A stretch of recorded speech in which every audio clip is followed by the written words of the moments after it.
Ada juga hadis, ada, tapi hadis tu bukan hadis musnad. Hadatsana tu tak ada.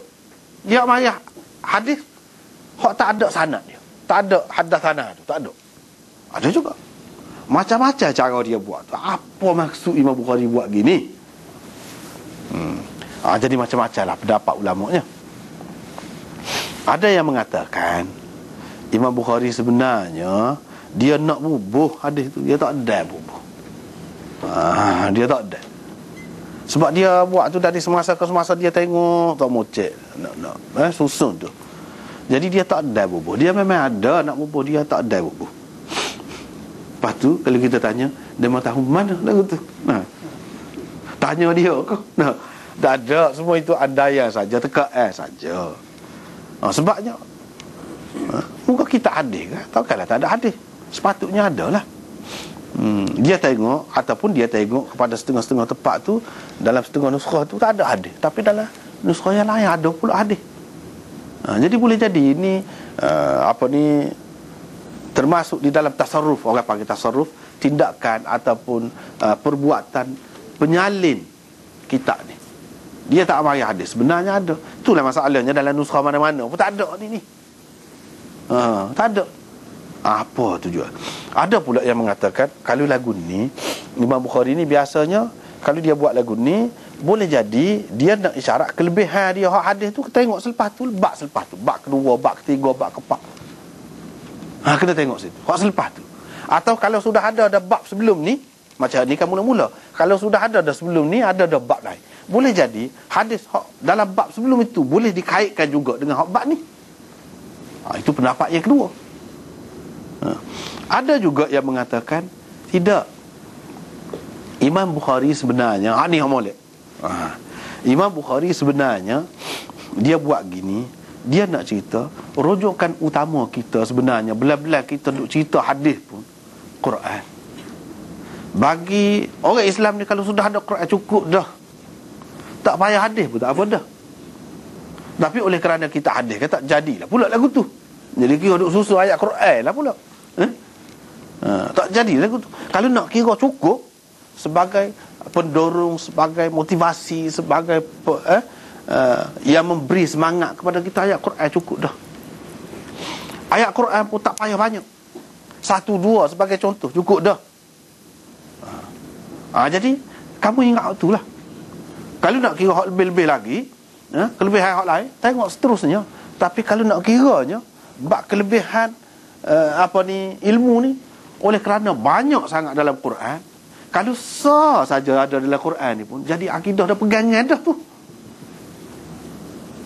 Apatah lagi kalau banyak. Saya buat mari dua je. Hak ni di antara hak utama, hak istimewa dan ada kaitan dengan kita ni. Itu kata dia. Itu yang pertama. Yang kedua berkait dengan hak pendapat yang ketiga ni juga, iaitu Imam Bukhari fikir kalau dia buat mari hadis, dia nak mari sebanyak mana hadis? Banyak hadis tentang kelebihan ilmu ni. Dia nak mari sebanyak mana? Mesti banyak.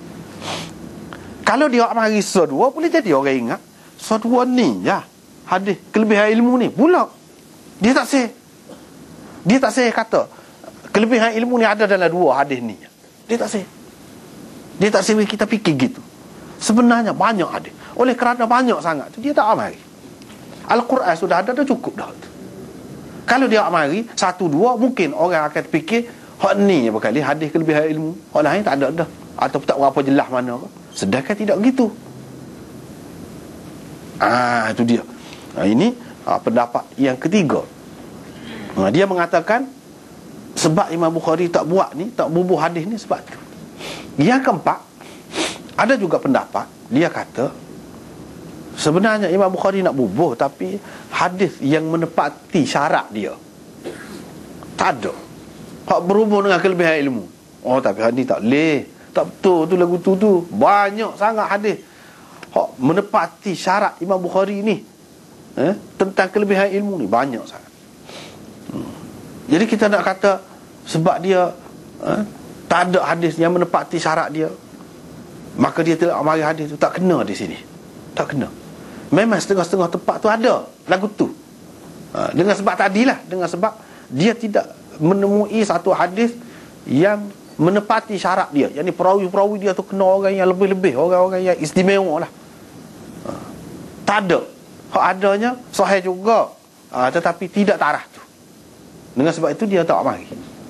Hak tu di tempat lain boleh pakai, tapi di sini tak boleh, sebab terlalu banyak hadis-hadis tentang kelebihan ilmu. Hak lebih sesuainya kita ambil pendapat yang ketiga tadi, iaitu yang mengatakan ayat Quran sudah cukup bagi kita. Tetapi kepada orang-orang yang tidak nak berpandu kepada Al-Quran, dia tak say tu darajat yang tidak jelas itu. Kelebihan ilmu tu dalam bentuk darajat yang tidak jelas. Tak say. Tidak menarik dia. Tetapi kalau orang faham ganjaran Allah Subhanahu Wa Taala, pahala dia ni setara mana lebihnya, dan akhirat itu tak boleh nak banding dengan hak dunia ni, sebab hak dunia ni sementara, ma'indakum yanfadu wa ma'indallahi baq. Hak ada pada kamu tu akan lenyap, akan hilang hak tu. Hak ada pada Allah tu, hak tu yang kekalnya. Kalau kita ingat hak tu, walaupun dia tidak sebut dalam bentuk mana darajat itu, sudah cukup untuk kita bersemangat, untuk kita berminat untuk mengaji. Apalagi kalau ilmu wahyu, ilmu wahyu, lebih-lebih lagi lah. Tidak sia-sia. Kalau mengaji macam Quran, macam hadis ni tidak sia-sia. Ada pahala khusus, ada pahala.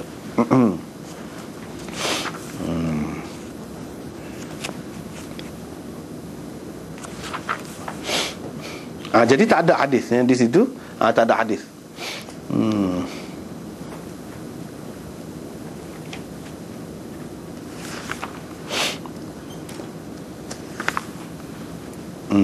Seterusnya kita pergi kepada bab yang kedua lah. Pergi kepada bab yang kedua. Bab orang yang ditanya tentang sesuatu ilmu, dia tengah duduk kecek,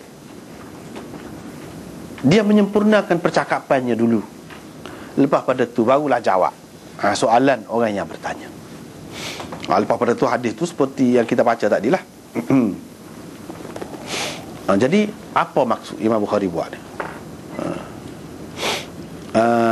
Tajuk ni selepas daripada kelebihan ilmu. Kelebihan ilmu tu banyak, seperti yang sudah disebutkan tadi, ilmu apa pun. Lepas pada tu dia buat tajuk ni. Tajuk ni, ilmu itu diperolehi dengan soal jawab. Itu maksudnya. Kalau kita nak kata dalam ayat yang lain lah, soal jawab. Kalau kita tak berahi bertanya, kita tak boleh banyak ilmu. Tak berahi bertanya, ditanya gini kau, ataupun bacalah, baca, cari buku, menyelesaikan, yang dapat menyelesaikan masalah kita, persoalan kita. Itu tanyalah tu. Jawapannya kita dapat dalam buku tu.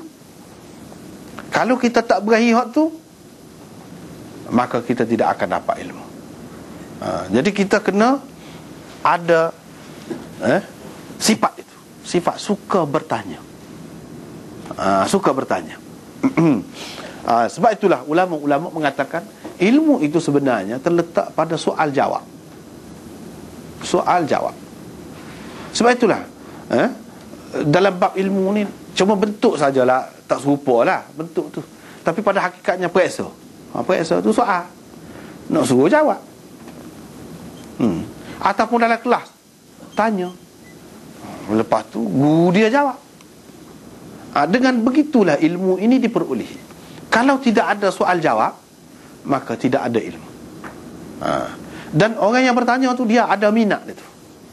Dia ada keinginan dah. Dia ada tu keinginan. Sebab itu dia tanya. Ataupun dia ada sesuatu yang terbuku di hati dia. Itu yang pertama. Perkara yang keduanya, dia Imam Bukhari nak cerita di sini melalui tajuk yang dia buat ni, iaitu husnus su'al nisful ilm. Pandai bertanya itu sebahagian daripada ilmu dah. Memanglah tanya tu molek, punca nak dapat ilmu. Tapi tanya tu pun kena pandai juga. Kena ada cara dia juga. Kena ada cara dia juga. Pandai bertanya itu sebahagian daripada ilmu dah. Mana kalau tanya sehingga menyebabkan jadi terganggu, tadi nak ayat lain tak ingat dah. Hak je cerita tu misalnya, itu terganggu. Tak molek lagu tu. Tak kena tu tanya tu. Tanya-tanya pun biar kena cara. Hak semoleknya, kalau nak tanya hak berkenaan, hak mengaji tu misalnya, hak yang dipelajari tu.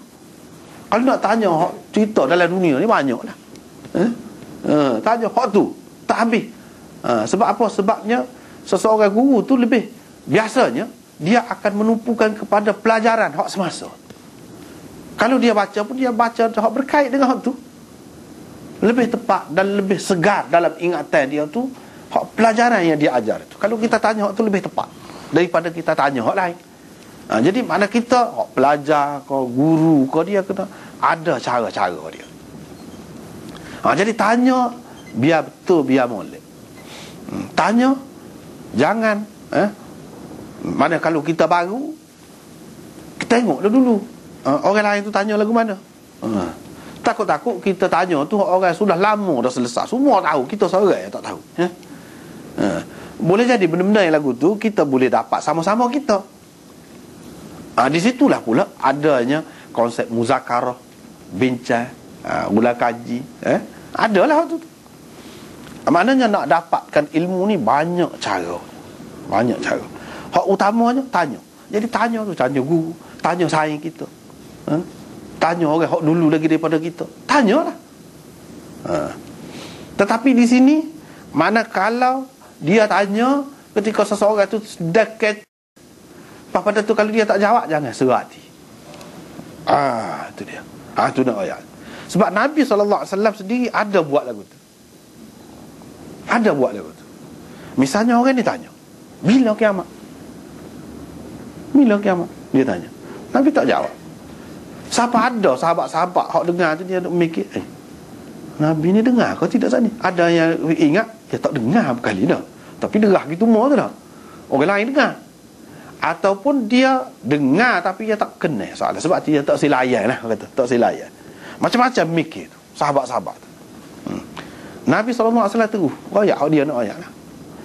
Jadi maknanya nak celah soalan itu pun dia kena ada cara juga. Kalau dia duduk tengah bincang tu benda yang lebih penting, kita tanya hak kurang penting, boleh jadi diabaikan dulu. Bukan makna tak cara, tidak. Di sini banyak pengajaran ni. Nabi SAW tak cara. Apakah maknanya seorang murid itu dia boleh serah hati selalu kalau guru dia tak cara? Tak boleh. Kita kena fikir juga, hak ditanya ni bila kiamat?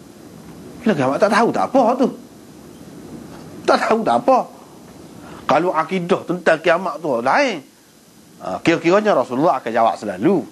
Kalau ataupun pertanyaan tu perlu kepada jawapan segera selalu, dia akan jawab selalu. Ini bergantung kepada keadaan. Jadi guru tidak semesti jawab soalan orang yang bertanya. Boleh jadi dia tidak layak lagi menerima jawapan itu, jadi dia abaikan. Tak apa. Tidak termasuk dalam orang kata susuk ilmu, menyembunyikan ilmu. Yang adalah hadis-hadis disebut man katama ilman uljima bilijamin min nar ataupun minan nar. Orang yang menyembunyikan ilmu dia akan dikekang dengan kekang daripada api neraka. Tak termasuk ni. Sebab apa? Nabi SAW sendiri pernah buat. Hak kata akan dikekang dengan kekang daripada api neraka tu, itu kalau ilmu yang memang diperlukannya pada ketika tu dia perlu. Tu. Misalnya nak habis dah waktu semayat, dia tak tahu lagu mana, apa keperluan. Tak boleh kena royak pada masa tu. Kalau susu, itu termasuk dalam hal tadi. Termasuk dalam Quran sebut orang-orang yang dilaknat oleh Allah dan dilaknat oleh malaikat ke apa, orang yang menyembunyikan ilmu tu, ilmu hak lagu mana? Iaitu ilmu hak, kalau kita dalam istilah ulama kemudian ni, fardu ain, hak utama, hak mesti kepada seseorang. Kalau ilmu hak tidak utama, tidak mesti kepada dia,